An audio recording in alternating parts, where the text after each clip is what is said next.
जय श्री कृष्ण। आज हम जानेंगे शपला एकादशी की व्रत कथा। महाराज युधिष्ठिर ने पूछा, हे जनार्दन, पौष कृष्ण एकादशी का क्या नाम है?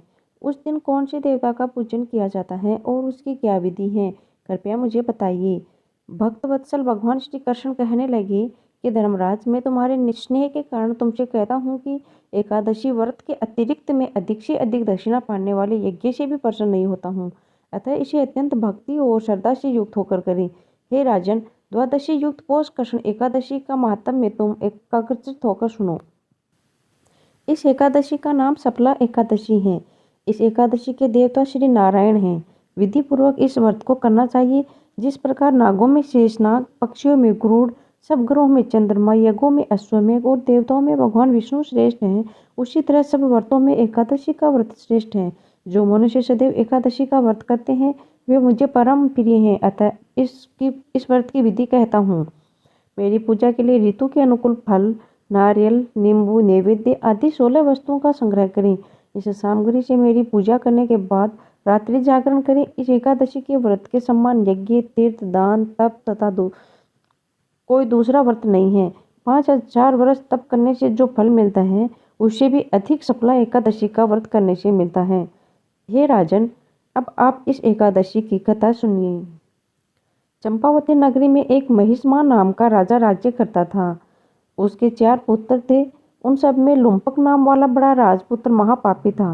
वह पापी सदा पर स्त्री और वेश्यागमन तथा दूसरे बुरे कर्मों में अपने पिता का धन नष्ट किया करता था। सदैव ही देवता, ब्राह्मण, वैष्णव की निंदा किया करता था। जब राजा को अपने बड़े पुत्र के ऐसे कुकर्मों का पता चला तो उन्होंने उसे अपने राज्य से निकाल दिया। तब वह विचारने लगा कि कहाँ जाऊँ, क्या करूँ। अंत में उसने चोरी करने का निश्चय किया। दिन में वह वन में रहता और रात्रि को अपने पिता की नगरी में चोरी करता तथा प्रजा को तंग करने और उन्हें मारने का कुक्रम करता। कुछ समय पश्चात सारी नगरी भयभीत हो गई। वह वन में रहकर पशु आदि को मारकर खाने लगा। नागरिक और राज्य के कर्मचारी उसे पकड़ लेते, किंतु राजा के भय से उसे छोड़ देते। वन के एक अति प्राचीन विशाल पीपल का वृक्ष था। लोग उसकी भगवान के समान पूजा करते थे। उसी वृक्ष के नीचे वह महापापी लुम्पक रहा करता था। इस वन को लोग देवताओं की क्रीड़ा स्थली मानते थे। कुछ समय पश्चात पौष कृष्ण पक्ष की दशमी के दिन वह वस्त्रहीन होने के कारण शीत के चलते सारी रात्रि सो नहीं सका। उसके हाथ पैर जकड़ गए। सूर्योदय होते होते वह मूर्छित हो गया। दूसरे दिन एकादशी को मध्याह्न के समय सूर्य की गर्मी पाकर उसकी मूर्छा दूर हुई। गिरता पड़ता वह भोजन की तलाश में निकला।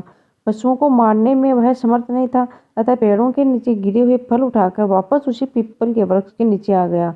उस समय तक भगवान सूर्य अस्त हो चुके थे। वृक्ष के नीचे फल रखकर कहने लगा, हे भगवान, अब आपके ही अर्पण है ये फल, आप ही तृप्त हो जाइए।